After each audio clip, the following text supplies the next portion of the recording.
Kia ora team! Welcome back to Hack Magic. This evening I have a different story for you. This story is me fulfilling my greatest dream when I started magic, and that was to perform on TV. Since this time, I've had another stint on TV as well as on the radio, but for me, this was a really big deal, and I was terrified.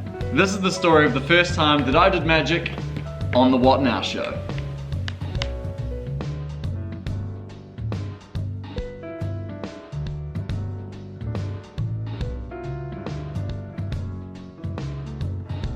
So this would have been back in about 2015 or so. The What Now show had decided that they wanted a special episode done on magic. And so what they did is they reached out to the Canterbury Society of Magicians. They explained that they wanted somebody who did the kind of street magic-y stuff that you see on TV. And in the club there was really only one person that fit.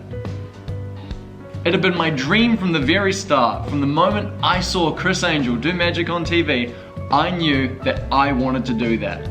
That was on my bucket list. So on the Saturday, the day before it was all scheduled to happen, I went in for a rehearsal. And What Now had asked me to do two things. The first thing was to do a quick trick on television, just to kind of introduce myself. And what I had decided to do was a really cool coin and bottle trick. And so all of the crew are seeing this for the very first time. I get my bottle, I get my coin, and I go, wham!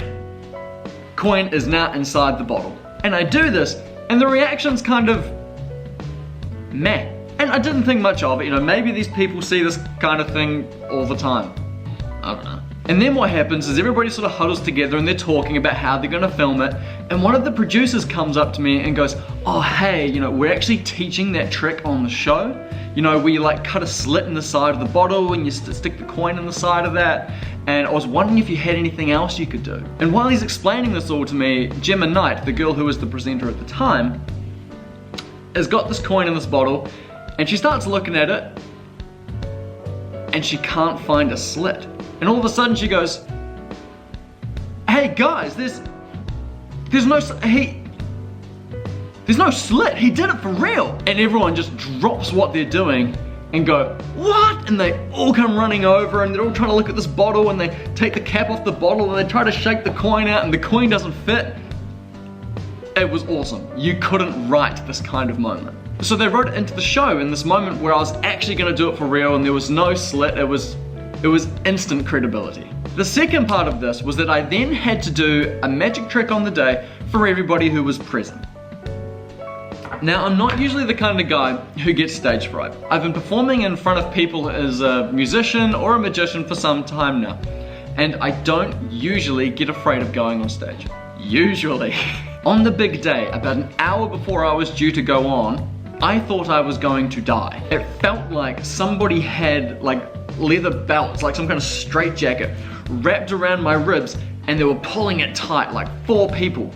I couldn't breathe. And so I head into the bathroom and I just freeze in there and I'm like, the weight of the situation can't be underestimated. There I am, I've been doing magic for probably about 3 years, about to do magic on what is arguably New Zealand's biggest children's TV show live in front of thousands of people across the country, and I am packing it. If I screw up, everybody is going to see it. There's no hiding it. It's at this point that I realize failure is not an option.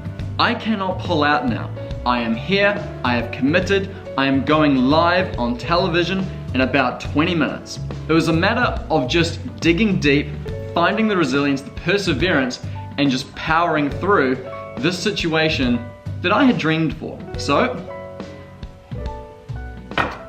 I got out there and did it. Is it my most proud performance ever? No, but I did it, and it was fine. If you want to see the footage, you can see it here. Please ignore the sweaty armpits.